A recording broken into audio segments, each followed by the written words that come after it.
The heights of a cone and cylinder are equal. The radii of their bases are in the ratio 2:1. Find ratio of their volumes. നമുക്കിവിടെ ഒരു കോൺ എന്ന് പറഞ്ഞാൽ വൃത്തസ്തൂപിക, ഒരു cylinder, ഒരു കോണും ഒരു സിലിണ്ടറും, ഒരു വൃത്തസ്തൂപികയും ഒരു സിലിണ്ടറും, ഇതിൻ്റെ ഉയരങ്ങൾ തുല്യമാണ്, ഹൈറ്റ്സ് ഈക്വലാണ്. പിന്നെ അവയുടെ ആരങ്ങൾ റേഡിയായി, അതിൻ്റെ റേഷ്യോ 2:1. ഇവയുടെ ആരങ്ങളുടെ അംശബന്ധം 2:1. നമ്മൾ കാണേണ്ടത് വോളിയംസ്, വ്യാപ്തങ്ങളുടെ അംശബന്ധം കാണണം. അപ്പോൾ വൃത്തസ്തൂപിയുടെ വ്യാപ്തം 1/3πr²h, കോണിൻ്റെ വോളിയം 1/3πr²h. ഇത് കോണിൻ്റെ കൊണ്ട് നമ്മൾ 1/3πr1²h1 ഇട്ടു. അതുപോലെ സിലിണ്ടറിൻ്റെ എന്താ πr²h ആണ്, സിലിണ്ടറിൻ്റെ πr²h. അപ്പോൾ അവിടെ πr2²h2 എന്ന് എഴുതി. ഇതെന്താണ് വോളിയംസിൻ്റെ റേഷ്യോ V1:E2. നമുക്ക് ഈ രണ്ടിലും പൈ ക്യാൻസൽ ചെയ്ത് കളയാം, പൈ വെട്ടി കളയാം. ബാക്കി 1/3 ഇൻറ്റു ഈ ആരങ്ങളുടെ അംശബന്ധം തന്നിട്ട് നമുക്ക് എത്ര 2:1. അപ്പോൾ നമുക്ക് ആരങ്ങൾ എന്തെടുക്കാം, 2x 1x എന്നെടുക്കാം. ആരങ്ങൾ 2x 1x. അപ്പോൾ ഈ റേഡിയസിൻ്റെ അവിടെ 2x² ഇട്ടു, h1 അതുപോലെ ഇട്ടു. അല്ല, h1 എന്ന് പറയുന്നത് ഞാൻ പറയാം. അപ്പോൾ പിന്നെ r2 എന്ന് പറയുന്നത് 1x ആണ്. അപ്പോൾ നമ്മൾ എന്തിട്ടു, x² ഇൻറ്റു ഈ h1ഉം h2 ഇവിടെ പറയുന്നുണ്ട് ഹൈറ്റ്സ് ഈക്വൽ ആണെന്ന് പറയുന്നുണ്ട്. അതുകൊണ്ട് നമ്മൾ പിന്നെ h1 h2 എന്നെഴുതാണ്ട് h എന്ന് മാത്രം എഴുതിയാൽ മതി, ഈക്വൽ ആയതുകൊണ്ട്.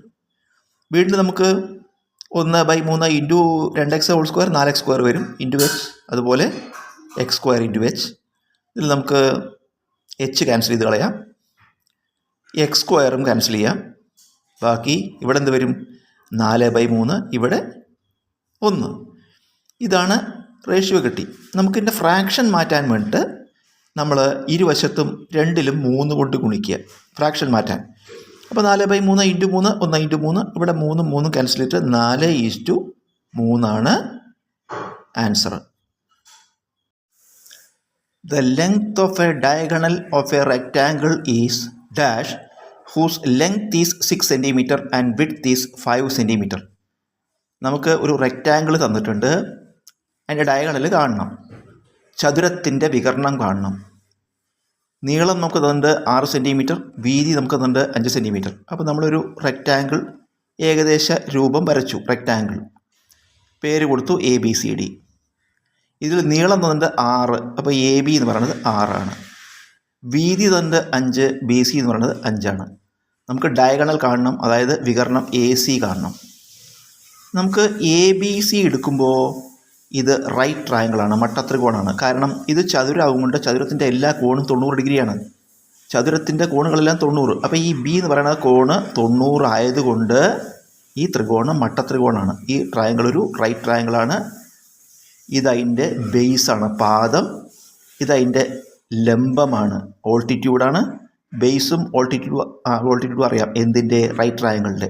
മട്ടത്രികോണത്തിൻ്റെ പാദവും ലംബവും അറിഞ്ഞാൽ നമുക്ക് കർണം കാണാം, ഹൈപ്പോട്ട്ന്യൂസ്, പൈത്തഗോറസ് സിദ്ധാന്തം വെച്ചിട്ട്, പൈത്തഗോറസ് തിയറം. അപ്പോൾ AC എന്ന് പറയുന്നതാണ് ഹൈപ്പോട്ട്ന്യൂസ്, AC ആണ് കർണം. കാരണം 90 ഡിഗ്രി എതിർഭാഗം, 90 ഡിഗ്രിയുടെ ഓപ്പോസിറ്റ് സൈഡാണ് കർണം, ഹൈപ്പോട്ട്ന്യൂസ്. അപ്പോൾ AC = √AB² + BC². അതായത് കർണം സമം √ പാദം സ്ക്വയർ + ലംബം സ്ക്വയർ. വില കൊടുക്കുക ഇത് രണ്ടും 6² + 5². അപ്പോൾ 36 + 25 കൂട്ടുമ്പോൾ 61. 61 കൃത്യമായ വർഗ്ഗമൂലം ഇല്ലാത്തതുകൊണ്ട് നമ്മൾ അങ്ങനെ ഇട്ടാൽ മതി. ഉത്തരം ചോദ്യം ഡയഗണലാണ് കാണാൻ പറഞ്ഞത്. വികരണം എത്രയാണ്, √61 cm. Two numbers are in the ratio 21:29 and their HCF is 8. Find their LCM. നമുക്ക് രണ്ട് നമ്പേഴ്സിൻ്റെ റേഷ്യോ തന്നിട്ടുണ്ട് 21:29. രണ്ട് നമ്പേഴ്സിൻ്റെ റേഷ്യോ 21:29. ആ നമ്പേഴ്സിൻ്റെ HCF, ഹയസ്റ്റ് കോമൺ ഫാക്ടർ 8 ആണ്. നമുക്ക് ആ നമ്പേഴ്സിൻ്റെ LCM കാണണം. അപ്പോൾ രണ്ട് നമ്പേഴ്സിൻ്റെ റേഷ്യോ 21:29 ആണെങ്കിൽ, റേഷ്യോ 21:29 ആണെങ്കിൽ നമ്പേഴ്സ് എന്തെടുക്കാം, നമുക്കിതിനെ രണ്ടിനെയും ഒരു വേരിയബിൾ കൊണ്ട് മൾട്ടിപ്ലൈ ചെയ്തെടുക്കാം. രണ്ടിനെയും ഒരു വേരിയബിൾ കൊണ്ട്, അപ്പോൾ എക്സ് കൊണ്ട് മൾട്ടിപ്ലൈ ചെയ്താൽ നമുക്ക് നമ്പേഴ്സ് എന്തെടുക്കാം, 21x 29x. ഇനി നമ്മൾ HCF കാണുക, കാരണം HCF തന്നിട്ടുണ്ടല്ലോ. അപ്പോൾ 21x-ൻ്റെയും 29x-ൻ്റെയും HCF കാണാം. ഇതിന് രണ്ടിനെയും നമുക്ക് എന്തുകൊണ്ട് ഡിവൈഡ് ചെയ്യാം? എക്സ് കൊണ്ട്. അപ്പോൾ ഇവിടെ എന്ത് വരും? 21. ഇവിടെ എന്ത് വരും? 29. 21നെയും 29നെയും ഡിവൈഡ് ചെയ്യാൻ പറ്റുന്ന നമ്പറില്ല, രണ്ടിനെയും ഡിവൈഡ് ചെയ്യാൻ പറ്റുന്ന നമ്പറില്ല. അതുകൊണ്ട് HCF എത്രയാണ്? എക്സ്. അപ്പോൾ HCF നമുക്ക് കിട്ടി എക്സ്. HCF നമുക്ക് തന്നിട്ടുണ്ട് 8. അപ്പോൾ എക്സ് ഈക്വൽ ടു 8 എന്ന് എഴുതാം. അപ്പോൾ നമുക്ക് നമ്പേഴ്സ് എന്തെഴുതാം? എക്സ് 8 ആണ്. അപ്പോൾ നമ്പേഴ്സ് 21 × 8 29 × 8 എന്ന് എഴുതാം. രണ്ട് നമ്പേഴ്സും എഴുതി. ഇനി എന്ത് കാണണം? LCM കാണണം. വീണ്ടും ഈ നമ്പേഴ്സ് എഴുതുക. 21 × 8 29 × 8 LCM കാണുകയാണ്.